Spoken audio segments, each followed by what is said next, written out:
আচ্ছা, তরঙ্গ এবং শব্দ শব্দ ওয়েভস অ্যান্ড সাউন্ড, ঠিক আছে? তো তরঙ্গর সাথে তোমরা নিশ্চয়ই পরিচিত। পুকুরে তোমরা নিশ্চয়ই ডিল ছুঁড়েছো ছোটোবেলায়, তাই না? এই যে যখন পুকুরে ডিল ছুঁড়তা, যে একটা পুকুর, এই পুকুরে অনেক পানি থাকতো।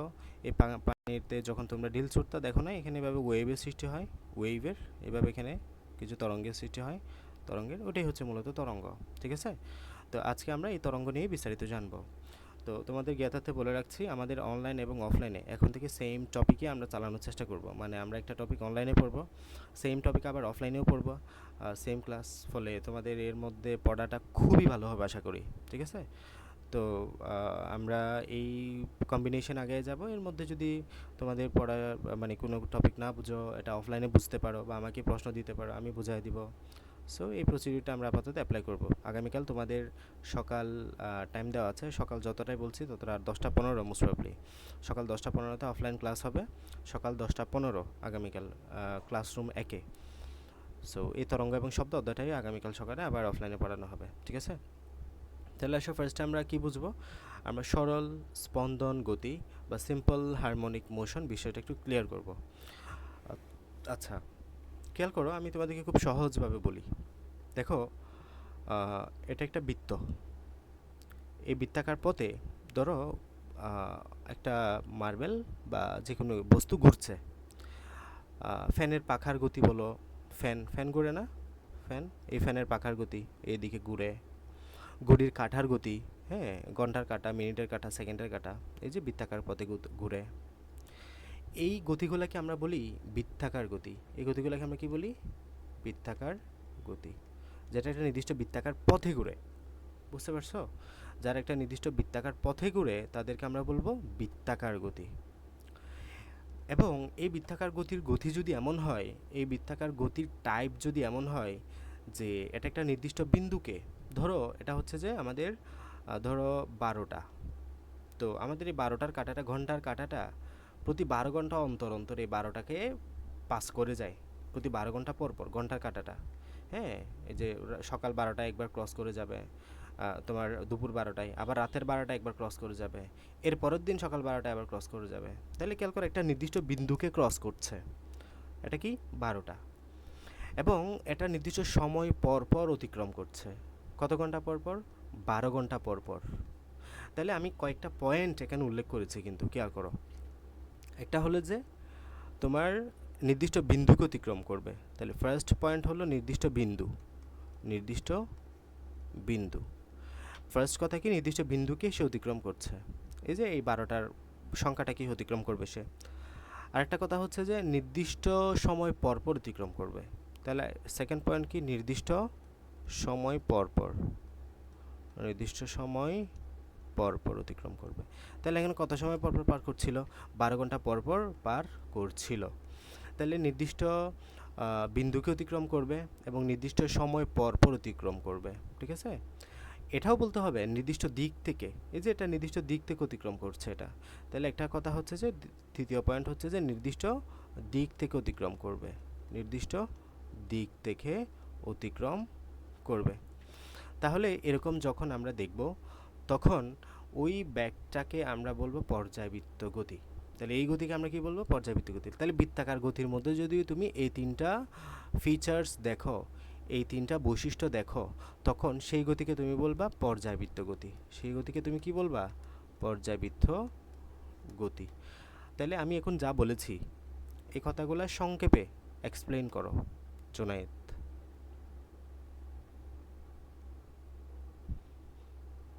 জোনায়েদ, বলো। আসসালামু আলাইকুম। হ্যাঁ, তিনটা পয়েন্ট আগে বলো, এরপরে কোন গতিটা কোন গতিতে রূপান্তর হচ্ছে।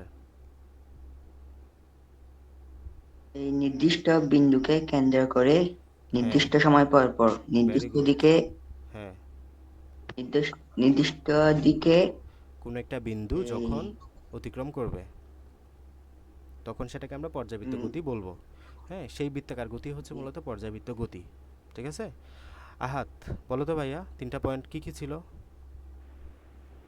নির্দিষ্ট বিন্দুতে ঘুরবে, নির্দিষ্ট সময় পর পর, হুম, এই নির্দিষ্ট, নির্দিষ্ট পর পর নির্দিষ্ট, আরেকটা কি? নির্দি- নির্দিষ্ট বরাবর, তারপর নির্দিষ্ট দিকে ঘুরতে হ্যাঁ, থাকবে। নির্দিষ্ট দিক থেকে।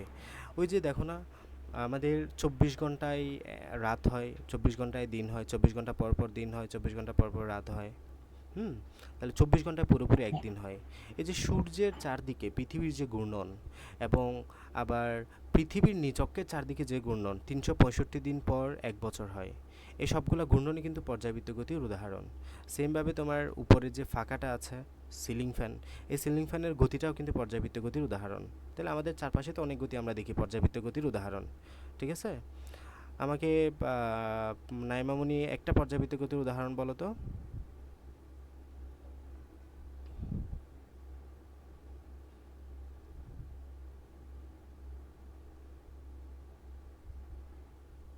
নাইমামুনি, শুনতে পাচ্ছ না আমাকে? স্যার আসসালামু আলাইকুম স্যার, ও তো নাই। ও নাইমামুনি, হুমায়রা সুলতানা তুষি, এটা তো আদিরা হাসান। আদিরা হাসান বলো। আদিরা। হ্যাঁ, স্যার কি বলছিলেন যে? আমাকে পর্যাবৃত্ত গতির দুইটা উদাহরণ বলো।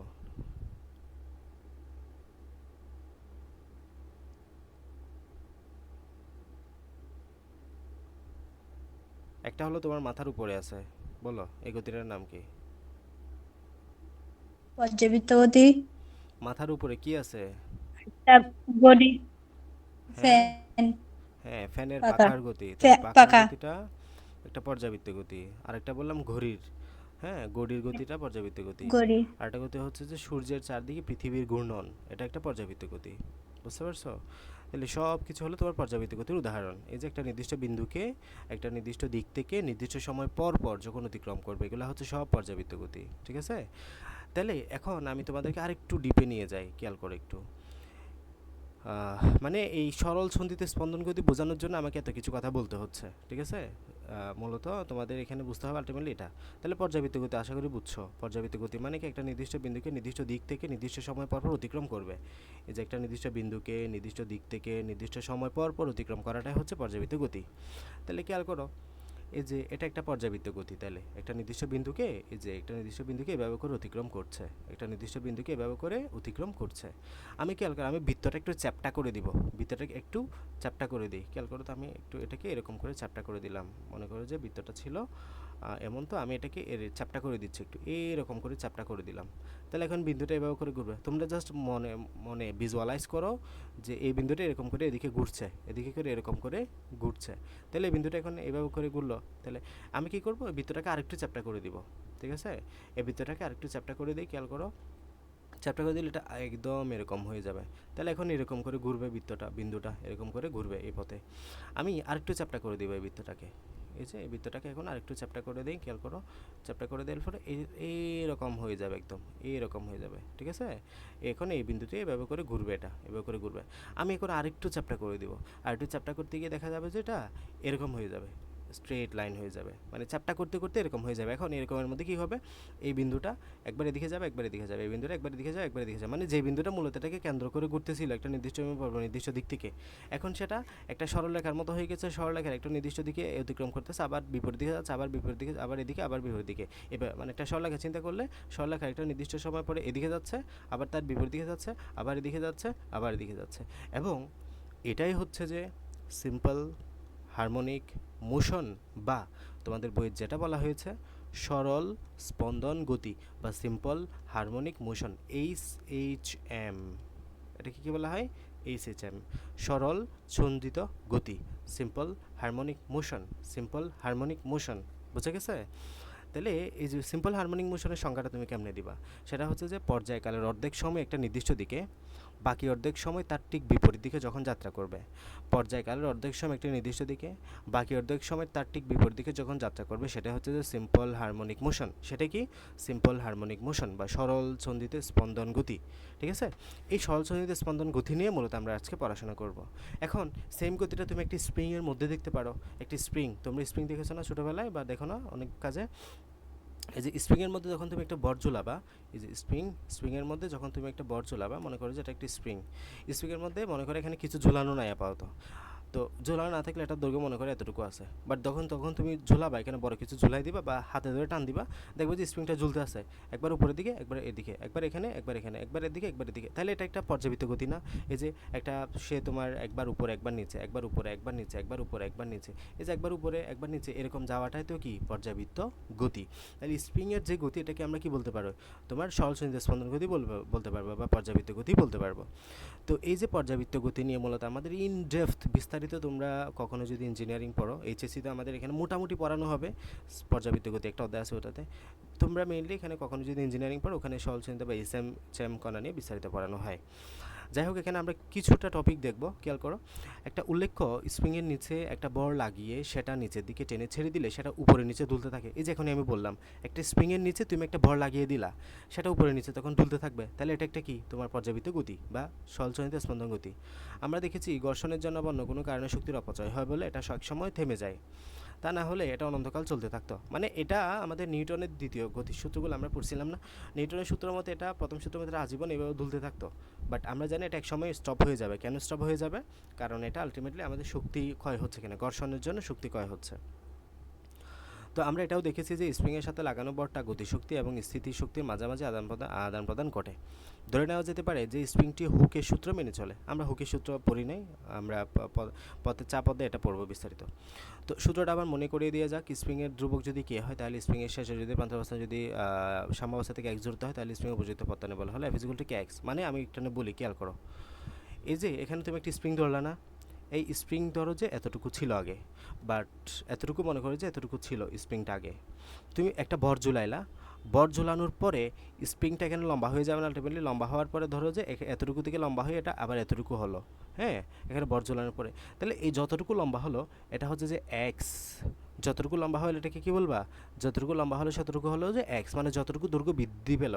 আলটিমেটলি তুমি এখানে একটা ভর ঝুলালে না, এই ভর ঝুলানোর পরে এখানে যতটুকু দৈর্ঘ্য বৃদ্ধি হলো সেটাই হচ্ছে যে এক্স। ওকে, তাহলে তখন আমাদের এখানে যে বল বা এফ, খেয়াল করো, এখানে আমাদের যখন তুমি একটা বস্তু ভর ঝুলালা তখন এটা নিচের দিকে কাজ করতেছে, আবার তার ঠিক বিপরীত দিকে স্প্রিং একটা বল কাজ করতেছে তাকে উপরে নিয়ে যাওয়ার জন্য। এই জন্য আলটিমেটলি এটা দুলতে থাকে, উপরে নিচে দুলতে থাকে। এবং যে উপরের দিকে একটা বল যে কাজ করতেছে এটাকে উপরে নিয়ে যাওয়ার জন্য, এটাকে বলি আমরা প্রত্যয়নী বল বা এফ। এটাকে আমরা কি বলি? প্রত্যয়নী বল বা এফ। তাহলে নিচের দিকে কাজ করতেছিল এম এবং উপর দিকে কাজ করতেছে প্রত্যয়নী বল বা এফ। আসো, তাহলে এই যে প্রত্যয়নী বল বা এফ এর মান হলো মূলত F=kx। F=kx। এখানে কে হলো মূলত স্প্রিং বল ধ্রুবক, এটা তোমাকে প্রশ্নে দেওয়া থাকবে কে এর মান কত। তাহলে স্প্রিং এর ধ্রুবক যদি কে হয়, তাহলে স্প্রিং ধ্রুবকের মান কত? কে। স্প্রিং ধ্রুবকের মান কত? কে। আর এখানে আমাদের সাম্যাবস্থা থেকে যে দূরত্ব এটাকে বলি আমরা এক্স। সাম্যাবস্থার দূরত্বকে আমরা কি বলবো? এক্স। আর এফ তো বুঝতে পারলাম, প্রত্যয়নী বল, ঠিক আছে। তাহলে F=-kx। এই মাইনাস কি চিহ্নটা কেন দিল? কারণ হলো, খেয়াল করো, তোমার সরণ যেদিকে হচ্ছে তার ঠিক বিপরীতে বলটা কাজ করতেছে। সরণ হলো এদিকে, মানে দূরত্বটা হচ্ছে এদিকে, আর বলটা কাজ করতেছে তার ঠিক বিপরীত দিকে, উল্টা। এই যে বিপরীত দিকে আমি চিহ্ন উল্টা দিলাম না, এই জন্য আমরা এখানে মাইনাস চিহ্নটা দিলাম, মাইনাস এক্স। বুঝতে পারছো? তাহলে এই জন্য আমরা F=-kx এখানে বসালাম। তো হুকের সূত্রে এগুলো লাগবে না। তাহলে যে সঞ্চিত স্পন্দন গতি সেটাকে আমরা সরল সঞ্চিত পদার্থবিজ্ঞানের সবচেয়ে গুরুত্বপূর্ণ গতিগুলোর মধ্যে একটা হচ্ছে যে এই গতি বা সরল সঞ্চিত স্পন্দন গতি। আচ্ছা, তো এখানে এই সূত্রটা তোমরা একটু মাথায় রাখিও। আমরা যদি এখানে একটা পেন্ডুলিয়াম চিন্তা করি, মনে করো পেন্ডুলিয়াম চিনো? পেন্ডুলিয়াম হচ্ছে এটা, এই যে ঘড়ি আছে অনেকগুলো পেন্ডুলিয়ামের মতো, এরকম করে এখানে একটা বস্তু ঝুলানো থাকে এরকম করে। তো মনে করো এইটাকে এদিকে টানলা, এখানে টানে এদিকে এরকম টানলা, টেনে ছেড়ে দিলা, তাহলে এটা এই পাশে দুলতে থাকবে না এরকম করে, এপাশে দুলতে থাকবে না। এটাও একটা পর্যাবৃত্ত গতি, এটাও একটা কি গতি? পর্যাবৃত্ত গতি। যখন কোনো একটা বস্তুকে তুমি এভাবে একদিকে টেনে এটাকে আবার এপাশে ছেড়ে দিবা, তখন এভাবে এটা দুলতে থাকবে। এই ধুলাটাও এক প্রকার পর্যাবৃত্ত গতি হয়, এটাও একটা কি? পর্যাবৃত্ত গতি। এখন এই পর্যাবৃত্ত গতির জন্য খেয়াল করো, মনে করো আমাকে এখানে একটা বস্তু দিলাম, আমি তোমাকে এই যে এখানে একটা এরকম তার দিলাম, এটা হচ্ছে আমি বব, এটাকে বলা হচ্ছে বব ঝুলিয়ে দিলা। দেন এটা এইভাবে এখানে দুলতে থাকবে, এখানে একবার এই পাশে যাবে, এ পাশে আসবে, এটা আবার এ পাশ থেকে আবার এই পাশে যাবে, দেন আবার এই পাশে আসবে। তাহলে একবার পূর্ণ দোলন সম্পন্ন করতে গিয়ে যে এই পাশে গেল, আবার এখান থেকে আবার এই পাশে আসলো, টোটাল যে সময়টা লাগলো সেটা হচ্ছে যে পর্যায়কাল। এই যে এই পাশ থেকে এই পাশে ঘুরে আবার এই পাশে আসতে যে সময়টা লাগলো সেটা কি? সেটা হলো যে পর্যায়কাল। সেটাকে আমরা কি বলবো? সেটাকে আমরা বলবো পর্যায়কাল বা ক্যাপিটাল টি। সেটাকে আমরা কি বলবো? পর্যায়কাল বা ক্যাপিটাল টি। তাহলে এই পর্যায়কালের সূত্র হচ্ছে যে T is equal to 2 pi into root over L by g. দেখো এই সূত্রটা আসছে মূলত কয়েকটা সূত্র থেকে। এখন এগুলো আমি তোমাদেরকে যদি বোঝাইতে যাই, পর্যাবৃত্ত গতি পুরোটাই বোঝাইতে হবে, এগুলো এইচএসসির টপিক। মানে আমাদের এই ক্যাপিটাল টি এর মানটা তোমার এখানে যে রশিটা আছে, এখানে যে কার্যকরী দৈর্ঘ্য বা রশির বর্গমূলের সমানুপাতিক। এখানে আমাদের এই ক্যাপিটাল টিটা তোমার এইখানে গ্র্যাভিটি বা অভিকর্ষ ত্বরণের বর্গমূলের ব্যস্তানুপাতিক, এগুলো সব বোঝায় তারপর তোমাকে এখানে যাইতে হবে। তো আমার কথা হচ্ছে এত কিছু আপাতত মাথায় নেওয়ার প্রয়োজন নেই, তোমরা যে সিম্পলি সূত্রটা মনে রাখো। সূত্রটা কি? সূত্রটা হচ্ছে যে T is equal to 2 pi into root over L by g. আমি সূত্রের পরিচয়টা তোমাদেরকে বলছি। এই টিটা কি? টিটা হচ্ছে যে মূলত এখানে এই আমাদের যেটা এখানে পেন্ডুলিয়াম বলছো, এই পেন্ডুলিয়ামটা একটা পূর্ণ দোলন সম্পন্ন করতে যতটুকু সময় লাগে সেটা হচ্ছে যে ক্যাপিটাল টি, বা এটাকে আমরা বলি পর্যায়কাল। এই ক্যাপিটাল টি এর পরিচয় কি? ক্যাপিটাল টি এর পরিচয় হচ্ছে যে পর্যায়কাল। এটাকে কি বলবা? পর্যায়কাল। ভালো মতো করে মাথায় ঢুকিয়ে ফেলো। এটা কি? এটা হচ্ছে যে পর্যায়কাল, মানে একটা কম্পন, এই যে এখানে একবার শুরু করলে আবার এখানে গিয়ে আবার বিপরীত দিকে গিয়ে টোটাল একটা একটা স্পন্দন সম্পন্ন করতে যে সময়টা লাগলো সেটা হচ্ছে যে পর্যায়কাল। আর এল কি? এল হলে যেখানে সুতাটা ঝুলাইলা, যে সুতার সাহায্যে যেখানে বস্তুটা ঝুলাইলা সেই সুতার দৈর্ঘ্য। এল কি? এল হচ্ছে যে মূলত কার্যকরী দৈর্ঘ্য, এটাকে আমরা বলি। এল মানে কি? এল মানে হচ্ছে যে কার্যকরী দৈর্ঘ্য। তোমরা বইয়ের বা এতে সাথে সাথে নোট করে ফেলতে পারো। আমি তো বইয়ের লাইন ধরে ধরে পড়াচ্ছি। সো তোমাদের খুবই ভালো হয় যে বইয়ে আমি যে এক্সট্রা কথাবার্তাগুলো বলি মাঝে মধ্যে, এগুলো তোমরা যদি নোট করে ফেলো, তোমার পড়াটা অনেক বেশি ইফেক্টিভ হবে, কোয়ালিটিফুল হবে। আচ্ছা, আই ইজ ইকুয়াল টু পর্যায়কাল, এল ইজ ইকুয়াল টু কার্যকরী দৈর্ঘ্য। আর জি মানে কি? জি মানে হলো অভিকর্ষীয় ত্বরণ। G is equal to 9.8 ms inverse 2। G is equal to 9.8 ms inverse 2। তাহলে সূত্রটা আমরা পেলাম, এই টি ইজ ইকুয়াল টু কি? 2 pi into root over L by g. T is equal to 2 pi into root over L by g. এগুলো যাতে মনে থাকে। টি সমান কি? টি সমান হলো পর্যায়কাল, এল সমান হলো কার্যকরী দৈর্ঘ্য, জি সমান হলো 9.8 এমএস ইনভার্স 2। তাহলে আমাকে কে বলবা? আমাকে বলবা হচ্ছে যে জুলকার নাইন। এই সূত্রটা একটু পরিচয়টা বলো আমাকে, কোনটা কত, কোনটা কি?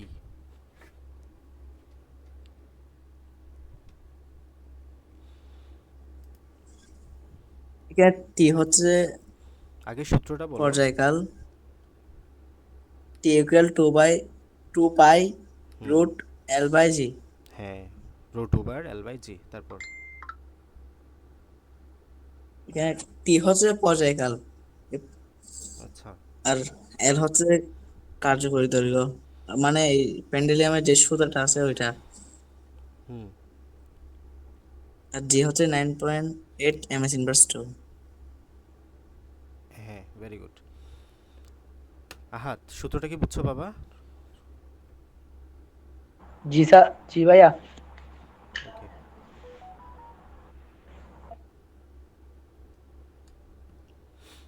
তাহলে এখানে মোটামুটি এগুলো লাগবে। টি ইজ ইকুয়াল টু 2.2 এটা একটু মাথায় রাখতে পারো। এম মানে হলো তোমাকে যে বস্তুটা ঝুলাইলা সেটার ভর, আর কে মানে হলো স্প্রিং ধ্রুবক, ঠিক আছে? টি ইজ ইকুয়াল টু 2.2 এটা একটু মনে রাখতে হবে, সেম এটার মতো আর কি। এল মানে হলো এখানে কার্যকরী দৈর্ঘ্য ছিল, এখানে ভরটা, আর কে মানে হলো এখানে মূলত স্প্রিং ধ্রুবক যে মানটা দেওয়া আছে এটা।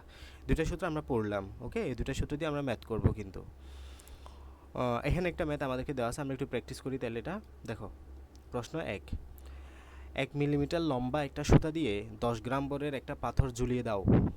দেখো, 1 মিলিমিটার একটা লম্বা সুতার দৈর্ঘ্য কত? 1 মিলিমিটার, 1 মিটার। 10 গ্রাম বরের একটা পাথর ঝুলিয়ে দিলা, তাহলে তার দোলনকাল কত? দোলনকাল মানে হলো তোমার পর্যায়কাল বা ক্যাপিটাল টিটা বের করতে বলছে, ঠিক আছে? তাহলে আমরা এইভাবে ঝুলিয়ে দিলে এভাবে করে একটা দুলতে থাকবে। তাহলে আমরা সূত্র কি জানি? সূত্র জানি T is equal to 2 pi into root over L by g. তাহলে এখানে তোমাকে জি এর মান লাগবে, এল এর মান লাগবে, 2 পাইয়ের মান লাগবে। 2 পাই তো জানো, 2 ইন্টু কত? পাইয়ের মান কত? পাইয়ের মান তো ফিক্সড 3.1416। আর 2 তো জানো, রুট ওভার এল, জাস্ট এল এর মানটা বসাই দিলে হবে। এই 10 গ্রাম কোনো কাজে লাগবে না। তাহলে এল এর মান কত? 1 মিটার। তাহলে বের করো T is equal to 2 pi into root over L by g. তাহলে 2 পাই, এল এর মান কত? এল এর মান 1 মিটার, জি এর মান 9.8। জাস্ট বসাই দিও, এই যে 9.8, 1 মিটার বসাই দিলে 2 সেকেন্ড আসছে আনসার। বুঝতে পারছো? এভাবে করে তাহলে আমরা ম্যাথগুলো করবো। এগুলো কিন্তু আমাদের এমসিকিউ এবং সিকিউতেও আসতে পারে মাঝে মধ্যে। এখানে কিছু দেখাইছে তোমাকে, এই যে এখানে যখন তোমার ত্বরণ হচ্ছে বি ইকুয়াল টু 0, মানে একদম শেষ পর্যায়ে এসে এখানে আর নিচে নামবে না, তখন 0, আবার উপরে উঠবে, হ্যাঁ, তখন আবার উপরে উঠে আবার ব্যাক 0 হয়ে যাবে, আবার নিচে নামবে, আবার নিচে এসে 0 হবে, এভাবে করে চলতে থাকবে আর কি, ঠিক আছে? আর তাহলে দেখো প্রথমে হচ্ছে পর্যায়কাল। পর্যায়কাল মানে কি? টি বললাম, দোলনকাল আর কি, টাইম পিরিয়ড টি। তাহলে একটা পূর্ণস্পন্দন, এখানে একটু এটার সংজ্ঞাটা লাগবে, এটা একটু মার্ক করে নাও বইয়ে। একটা পূর্ণস্পন্দন সম্পন্ন হতে বা একটা পূর্ণস্পন্দন হতে যে সময় নেয় সেটা হচ্ছে পর্যায়কাল বা দোলনকাল। তাহলে দেখো, একটা পূর্ণ স্পন্দন সম্পন্ন হতে যে সময় নেয় সেটাই হচ্ছে পর্যায়কাল বা দোলনকাল। দোলনকালের সংজ্ঞাটা পড়ে নিও, আমি আগামীকাল ক্লাসের শুরুতেই জিজ্ঞেস করব, নেক্সট ক্লাসের শুরুতে জিজ্ঞেস করব যে পূর্ণস্পন্দন কাকে বলে। একটা পূর্ণস্পন্দন হতে যে সময় নেয় সেটাই হচ্ছে পর্যায়কাল বা দোলনকাল। কম্পাঙ্ক এফ হচ্ছে প্রতি সেকেন্ডে পূর্ণস্পন্দনের সংখ্যা, অর্থাৎ f is equal to half of T. পর্যায়কাল টি যদি যদি সেকেন্ডে প্রবেশ করি তাহলে এফ এর একক হচ্ছে যে হার্জ। ঠিক আছে, মানে আমাদের এখানে তোমার পর্যায়কালের সঙ্গে কি একটা পূর্ণস্পন্দন সম্পন্ন হতে এই যে এরকম এদিক থেকে এইদিকে গিয়ে আবার এই পাশে ফিরে আসতে যে সময়টুকু লাগে সেটা হচ্ছে যে ক্যাপিটাল টি বা পর্যায়কাল বা দোলনকাল। আর এই যে প্রতি সেকেন্ডে পূর্ণস্পন্দনের সংখ্যা, কম্পাঙ্ক কি? কম্পাঙ্ক ব্যাপ হচ্ছে যে প্রতি সেকেন্ডে পূর্ণস্পন্দনের সংখ্যা, মানে এক সেকেন্ডে যতগুলো পূর্ণস্পন্দন সম্পন্ন করলো, এক সেকেন্ডে যতবার সে আসা যাওয়া করলো সেই সংখ্যাটাই হচ্ছে যে কম্পাঙ্ক। সেই সংখ্যাটাই কি? কম্পাঙ্ক। তাহলে এফ ইজ ইকুয়াল টু কী বলবা? এফ ইজ ইকুয়াল টু বলবা 1/t। F is equal to কী বলবা? F is equal to 1/t। তাহলে তোমাকে যদি এফ দেওয়া থাকে মানে ফ্রিকোয়েন্সি, এফ মানে কি? কম্পাঙ্ক বা ফ্রিকোয়েন্সি। এফ মানে কি? কম্পাঙ্ক বা frequency. F is equal to 1/t। টি দেওয়া থাকলে এফ এর মান বের করতে পারবা, এফ দেওয়া থাকলে টি এর মান বের করতে পারবা। তাহলে টি ইজ ইকুয়াল টু কী হবে? টি ইজ ইকুয়াল টু হবে 1/f। T is equal to কী হবে? টি ইজ ইকুয়াল টু হবে 1/f।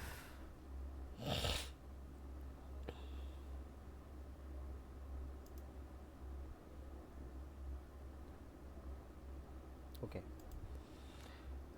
আর ফ্রিকোয়েন্সির বা কম্পাঙ্কের একক হচ্ছে যে হার্জ। বুঝে গেছে? ফ্রিকোয়েন্সি বা কম্পাঙ্কের একক হচ্ছে যে হার্জ। আচ্ছা, এখন আসো আমরা একটু তরঙ্গে যাই। বিস্তারিত আসলে তরঙ্গটা আমাদেরকে বুঝতে হবে। তরঙ্গ কি, তরঙ্গের বৈশিষ্ট্য খেয়াল করো। তাহলে তরঙ্গ বা ওয়েভস, আমরা তরঙ্গ দেখেছি পানিতে একটা ড্রিল ছুড়ে দিলে সেই বিন্দু থেকে পানির তরঙ্গ চারদিকে ছড়িয়ে পড়ে, দেখো না এটা? তাছাড়াও ঘরে বাতি জ্বালালে সেই আলো, যে আলো ঘরে ছড়িয়ে পড়ে সেটাও একটা তরঙ্গ। তো এই যে তোমার ঘরে আলো জ্বলছে না এখন, এই আলোটা কিন্তু একটা তরঙ্গ, যেটা হচ্ছে আলোক তরঙ্গ। এই যে আমার কথাগুলো তুমি শুনছো না, এটা হচ্ছে একটা তরঙ্গ, যেটা হচ্ছে শব্দ তরঙ্গ। তো আমরা যখন কথা বলি আর শব্দটা যখন এক জায়গা থেকে অন্য জায়গায় পৌঁছে যায় তখন সেটাও একটা তরঙ্গ।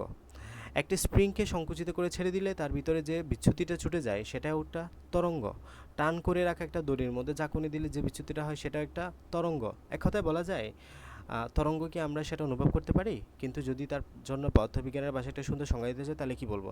তাহলে খেয়াল করো, কোনো একটা রাশির মানের বিচ্যুতি বা আন্দোলন যদি সময়ের সাথে স্থানান্তরিত হয় তখন সেই বিচ্যুতি বা আন্দোলনকে আমরা বলবো তরঙ্গ। মানে হলো একটা রাশির বা মানের বারবার বিচ্যুতি হওয়া। হ্যাঁ, এই যে আমরা যেমনটা বললাম, একবার সামনে একবার পিছনে, একবার সামনে একবার পিছনে, একবার সামনে একবার পিছনে, এই যে পর্যায়বৃত্ত গতি সম্পন্ন করা বারবার, এটাই হচ্ছে মূলত তরঙ্গ। একটা একক আন্দোলন একটা তরঙ্গ তৈরি করতে পারে, আবার পরপর আন্দোলনের পুনরাবৃত্তি তরঙ্গ করতে পারে, যেটাকে আমরা বলি তরঙ্গ দল বা ওয়েভ ট্রেন। আচ্ছা, এখান থেকে এতটুকু বুঝে চলবে, এরপরে লাগবে না এখান থেকে কিছু। এখানে একটা বিষয় লাগবে, সেটা হচ্ছে যে যান্ত্রিক তরঙ্গ। এই কথাটা খুব গুরুত্বপূর্ণ। কোনো তরঙ্গ প্রবাহিত হওয়ার জন্য মাধ্যমের প্রয়োজন হয়। তাহলে দেখো, তরঙ্গ প্রবাহের জন্য মাধ্যমের প্রয়োজন হয়, এটা খুব গুরুত্বপূর্ণ একটা লাইন। তরঙ্গ প্রবাহের জন্য কিসের প্রয়োজন হয়? মাধ্যমের। আবার কোনো তরঙ্গ প্রবাহিত হওয়ার জন্য মাধ্যমের প্রয়োজন হয় না, এমন কিছু তরঙ্গ আছে। তো যেসব তরঙ্গ প্রবাহের জন্য বায়বীয়, তরল, কঠিন মাধ্যমের প্রয়োজন হয় তাকে যান্ত্রিক তরঙ্গ বলা হয়। তাহলে যান্ত্রিক তরঙ্গের সংজ্ঞা খুব গুরুত্বপূর্ণ, যেসব তরঙ্গ প্রবাহের জন্য বায়বীয় মানে বায়ু, তরল, কঠিন ইত্যাদি মাধ্যমের প্রয়োজন হয় তাকে আমরা যান্ত্রিক তরঙ্গ বলবো। ঠিক আছে? তাহলে দেখো, এই যে তরঙ্গ চলাচলের জন্য কিন্তু কি প্রয়োজন হয়? মাধ্যমের প্রয়োজন হয়। মনে করো যে আমি এখন যে কথাগুলো বলছি সেগুলো তোমরা শুনতে পাচ্ছ না। কেন শুনতে পাচ্ছ? কারণ আমার কথাগুলোর তরঙ্গ তোমাদের কাছে যাচ্ছে। ফার্স্টে আমার কথাগুলো এখানে মোবাইল সিগন্যালের মাধ্যমে, তোমার স্যাটেলাইটের মাধ্যমে আমাদের এখানে যাচ্ছে, মোবাইল ইন্টারনেটের মাধ্যমে, অপটিক্যাল ফাইবারের মাধ্যমে। এরপরে তোমার মোবাইলের স্পিকারে যাচ্ছে, মোবাইলের স্পিকার থেকে তুমি শুনতে পাচ্ছ। মোবাইলের স্পিকার থেকে তুমি কেন শুনতে পারছো? কারণ তোমার চারপাশের যে বায়বীয় মাধ্যমটা আছে, এই বায়বীয় মাধ্যমের আমার এই শব্দটা তোমার কান অবধি পৌঁছাচ্ছে। তোমার কান হচ্ছে রিসিভার, তোমার কান সেটাকে গ্রহণ করছে। এভাবে করে তো আমার এই শব্দটা তোমার অবধি পৌঁছাচ্ছে। এখন আমি যদি বলি, আমি আহাতকে একটা প্রশ্ন করতেছি বা সবাইকে একটা প্রশ্ন করতেছি, সেটা হলো মনে করো যে আমি আর আহাত চাঁদের দেশে গেলাম। বা মহাকাশে গেলাম, ঠিক আছে? আমি মহাকাশে গিয়ে আহাতকে জিজ্ঞেস করলাম, তুমি কেমন আছো? আহাত আমাকে কি উত্তর দিবে বলো তো? কথা বুঝতে পারবো না, কেন বুঝতে পারবে না? এখানে বায়বীয় অবস্থা নাই সেই জন্য। ভেরি গুড, ভেরি গুড, খুবই ভালো। তুমি কি এই প্রশ্নটা আগে কখনো শুনেছো, নাকি এখন ইনস্ট্যান্ট ইন্টেলিজেন্স বা বুদ্ধিমত্তার সাথে পরিচয় মানে উত্তর দিলা, কোনটা? আপনি এখন বলছেন যে সে ভেরি গুড, এটাই ভেরি গুড, খুবই শুনছেন। ভালো। হ্যাঁ, এভাবে করে টাস টাস চলে আসতে হবে। ভেরি গুড, বুঝছো তাহলে তুমি বিষয়টা। তাহলে বুঝছো, আহাত কিন্তু একদম ভালো মতো করে বুঝছে যে যখন তুমি চাঁদের দেশে যাবা, চাঁদের দেশে কিন্তু আমাদের এখানের মতো তরঙ্গ দৈর্ঘ্য নাই, মানে তোমার বায়ু নাই, বায়বীয় মাধ্যম নাই। এখন আমি যখন তো ওই সময় তোমাকে জিজ্ঞেস করলাম তুমি কেমন আছো, আহাত কিন্তু শব্দটাই শুনতে পাবে না। কারণ ওই যে আমার শব্দটা তার কাছে পৌঁছানোর জন্য মাধ্যমের প্রয়োজন, আর আমাদের চাঁদে তো কোনো মাধ্যমই নাই। হ্যাঁ, খুব ইন্টারেস্টিং। তাহলে এই বিষয়টা মনে রাখিও, আমাদের তরঙ্গ চলাচলের জন্য মাধ্যমের প্রয়োজন হয়, ঠিক আছে? এবং এটাও মাথায় রাখিও, বায়বীয় মাধ্যমে তরঙ্গের বেগ খুবই কম। বায়বীয় মাধ্যমে খুবই কম। একটু বেশি তরলে সবচেয়ে বেশি কঠিনে তরলে তরঙ্গের বেগটা, ঠিক আছে? আচ্ছা, পুকুরে একটি ডিল ছুড়ে দিলে যে একক তরঙ্গ তৈরি হয় তা পানির মাধ্যমে চারদিকে ছড়িয়ে পড়ে। একটি সুরশলাকার কম্পাঙ্ক যদি বায়বীয় তরল কঠিন কোনো মাধ্যমে সঞ্চালিত হয়, তাহলে আমরা বলি যে ওই মাধ্যমের ভিতর দিয়ে শব্দের তরঙ্গদল প্রবাহিত হয়। যখন বৈদ্যুতিক ক্ষেত্র ও চুম্বক ক্ষেত্রে পর্যাবৃত্ত আন্দোলন স্থানান্তরিত হয়, তখন একে আমরা বলি বিদ্যুৎ চুম্বকীয় তরঙ্গ। এগুলা তোমরা আসলে বিস্তারিত জানতে পারবা এইচএসসিতে গেলে, এখানে এগুলা বিস্তারিত পড়ার কিছু নাই। তাহলে দেখো, আমরা কিছু তরঙ্গের উদাহরণ পড়ছি মূলত, খেয়াল করো কি কি: আলোর তরঙ্গ, গামারশ্মি, মাইক্রোওয়েভ। ওই যে মাইক্রোওয়েভ তোমরা চিনেছ, মাইক্রো ওভেন চিনো না? মাইক্রো ওভেন, যেখানে খাবার গরম করা হয়, হ্যাঁ, অনেকের বাসায় হয়তো ইউজ করো, অনেকে হোটেলে গেলে দেখবা যে মাইক্রো ওভেন, যেখানে খাবার গরম করা হয় এই যে তরঙ্গ দৈর্ঘ্যের সাহায্যে। এখানে মূলত মাইক্রোওয়েভ যে রশ্মিগুলো আছে এগুলো ইউজ করা হয়। তাহলে এগুলো তড়িৎ চুম্বকীয় তরঙ্গের উদাহরণ। এই ধরনের তরঙ্গ প্রবাহিত হওয়ার জন্য কোনো মাধ্যমের প্রয়োজন হয় না। তাহলে এই ধরনের যে তরঙ্গগুলো আছে এগুলো প্রবাহের জন্য কিসের প্রয়োজন হয় না? মাধ্যমের প্রয়োজন হয় না, মাধ্যমের প্রয়োজন হয় না। আলোর তরঙ্গ, গামা রশ্মি, মাইক্রোওয়েভ এগুলোর জন্য কি হয় না? মাধ্যমের প্রয়োজন হয় না। এখন আসলে আমরা কিছু তরঙ্গের বৈশিষ্ট্য পড়বো। হ্যাঁ, ক্যারেক্টারিস্টিক্স ফিচার্স অফ ওয়েভ, তরঙ্গের কিছু বৈশিষ্ট্য।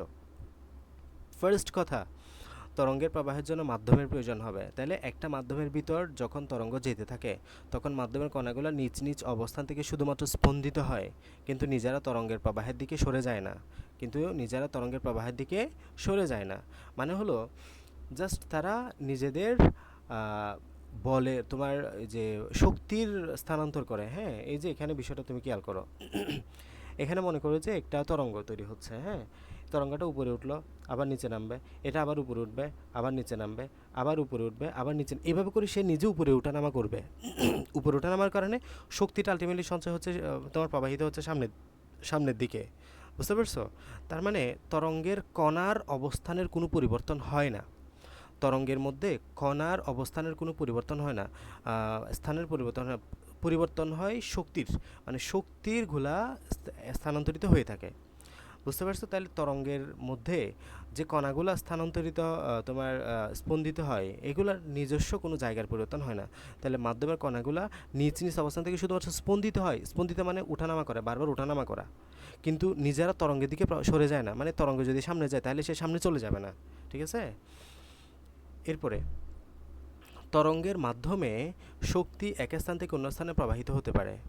তরঙ্গের মাধ্যমে শক্তি এক স্থান থেকে অন্য স্থানে প্রবাহিত হতে পারে। ওই যে দেখো না, মনে করো একটা পুকুর, এই পুকুরের মাঝখানে একটা ঢিল, এখানে বল পড়ে গেছে, মনে করো বল পড়ে গেছে, বল, হ্যাঁ, ফুটবল। তাহলে তোমরা কি করে এদিকে ঢিল মারো, ঢিল মারার ফলে কি হয়? মারার ফলে এখানে পানিতে তরঙ্গ সৃষ্টি হয়। এই তরঙ্গগুলোর মাধ্যমে আলটিমেটলি তরঙ্গের যে শক্তি তৈরি হয়, ওই শক্তির কারণে বলটা আলটিমেটলি সামনে এগিয়ে চলে আসে এদিকে। তাহলে কি, তুমি তরঙ্গ তৈরি করার মাধ্যমে একটা গতিশক্তি তৈরি করলা, যে গতিশক্তিটা ব্যবহার করে বলটা এই স্থান থেকে এই স্থানে চলে আসলো। তাহলে এই ক্ষেত্রে কিন্তু একটা শক্তি তৈরি হলো তরঙ্গের মাধ্যমে, যেখানে গতিশক্তি তৈরি হলো, ঠিক আছে? তাহলে তরঙ্গের মাধ্যমে শক্তি এক স্থান থেকে অন্য স্থানে প্রবাহিত হতে পারে। তাহলে শক্তি এক স্থান থেকে অন্য, যেমনটা বলটা এখান থেকে এখানে চলে আসলো, বুঝছো? তাহলে প্রবাহিত শক্তি তরঙ্গের বিস্তারের বর্গের সমানুপাতিক, এটা না বুঝলেও হবে। বাট এটা একটু মানে জাস্ট সিম্পলি মনে রাখো, আমাদের তরঙ্গের বিস্তার মানে হলো যতটুকু সর্বোচ্চ সে হতে হবে। আমি যদি দেখাই, এখানে তরঙ্গ আঁকবা এভাবে, এই যে এটা হচ্ছে একটা পুরো তরঙ্গ, এটা হচ্ছে তরঙ্গের বিস্তার। এই যে এটা হচ্ছে কি তরঙ্গের বিস্তার, এই যে এটা হচ্ছে তোমার একটা তরঙ্গের বিস্তার। এই তরঙ্গের বিস্তারের প্রবাহিত শক্তি মানে এই শক্তিটা মানে প্রবাহিত এনার্জিটা তরঙ্গের বিস্তারের বর্গের সমানুপাতিক, মানে এটাকে বর্গ করলে বর্গের সমানুপাতিক হবে। তাহলে বিস্তার যদি দ্বিগুণ হয় প্রবাহিত শক্তি হবে 4 গুণ, মানে ডাবলের চাইতে দ্বিগুণ, ঠিক আছে? দ্বিগুণ হলে 4 গুণ, 5 গুণ হলে 10 গুণ, 3 গুণ হলে 6 গুণ, এভাবে হবে। 3 গুণ হলে 9 গুণ, বর্গের সমানুপাতিক, বিস্তারের বর্গের সমানুপাতিক। 5 গুণ হলে 25 গুণ, বিষয়টা বুঝিও। আচ্ছা, এরপরে সব তরঙ্গের একটা ব্যাগ থাকে, সব তরঙ্গের কি থাকে? একটা ব্যাগ থাকবে। যে মাধ্যমের মধ্য দিয়ে তরঙ্গ প্রবাহিত হয় তার প্রকৃতির উপরে নির্ভর করে তরঙ্গের ব্যাগ। মানে একটা তরঙ্গের ব্যাগ বাতাসে একরকম, একটা তরঙ্গের ব্যাগ পানিতে একরকম। ওকে, একটা তরঙ্গের ব্যাগ কঠিন মাধ্যম অন্যরকম হতে পারে। ওকে, তো আমাদের শব্দের ব্যাগ দিয়ে আমরা একটু পড়ি, এটা মুখস্থ রাখতে হবে। বাতাসের শব্দের ব্যাগ হচ্ছে 330 ms/1, একদম মুখস্থ করে ফেলো। বাতাসের শব্দের ব্যাগ হতো 330। আমি একটু পরে জিজ্ঞেস করবো ক্লাস শেষ করার আগে এই কোয়েশ্চেনগুলো, খুব মনোযোগ দিয়ে শোনো। বাতাসের শব্দের ব্যাগ হতো 330 ms/1, পানিতে শব্দের ব্যাগ 1493 ms/1। তাহলে দেখো, বাতাস একটা মাধ্যম, পানি আরেকটা মাধ্যম। মাধ্যম চেঞ্জ হওয়ার পরে এদের ব্যাগ চেঞ্জ হয়ে গেছে না, ব্যাগের মান চেঞ্জ হয়েছে। এখানে কিন্তু এটাও শব্দের ব্যাগ, এটাও শব্দের ব্যাগ, দুটো একই তরঙ্গ, কিন্তু একই শব্দ। বাট মাধ্যম চেঞ্জ হওয়ার কারণে আমাদের ব্যাগের মানটাও চেঞ্জ হয়ে গেছে। মাধ্যম চেঞ্জ হওয়ার কারণে ব্যাগের মানটাও এখানে চেঞ্জ হয়ে গেছে। একটা হচ্ছে যে বাতাসের তরঙ্গ, এটা হচ্ছে যে একটা হচ্ছে বাতাসে, একটা হচ্ছে যে পানিতে।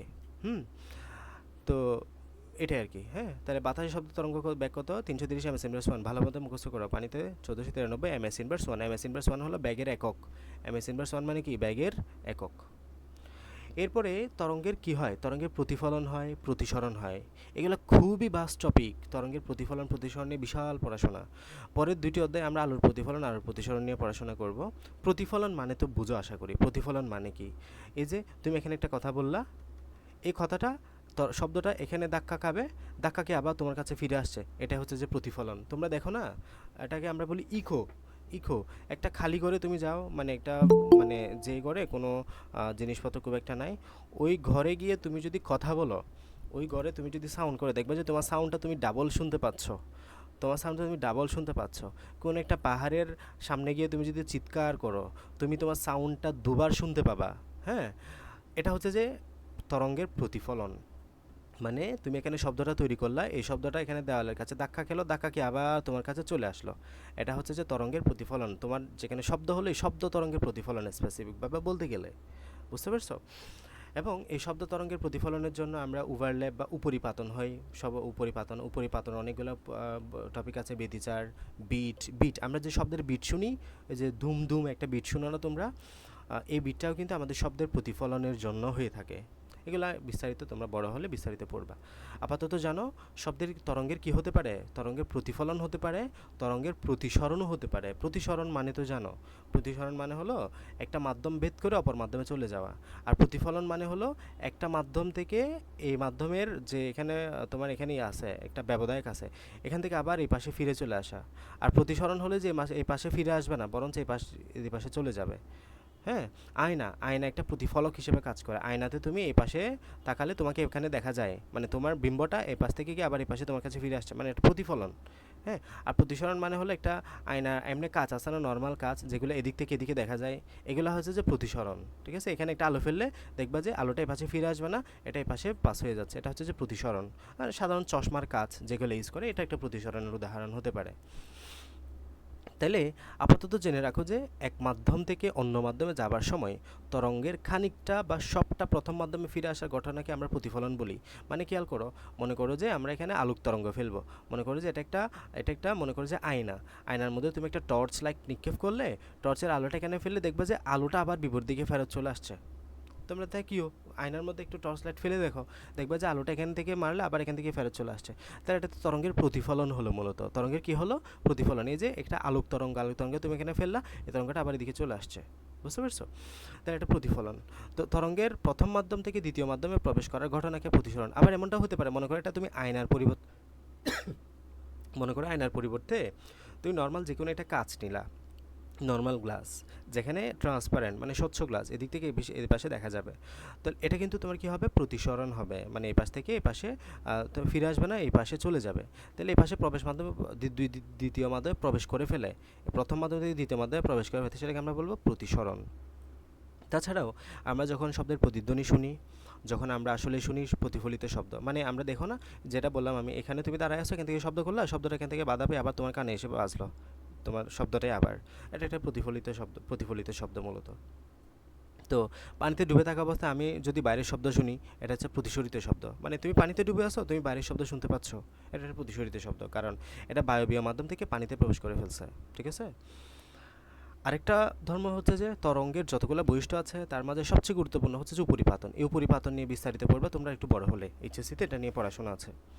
যদিও আমাদের দৈনন্দিন জীবনে সেটা আমাদের খুব বেশি চোখে পড়ে না। ধরা যাক দুটা ভিন্ন ভিন্ন জায়গা থেকে একই রাশির দুইটা তরঙ্গ একটি বিন্দুতে এসে হাজির হয়েছে। একটা তরঙ্গের ওই রাশিটির মান যখন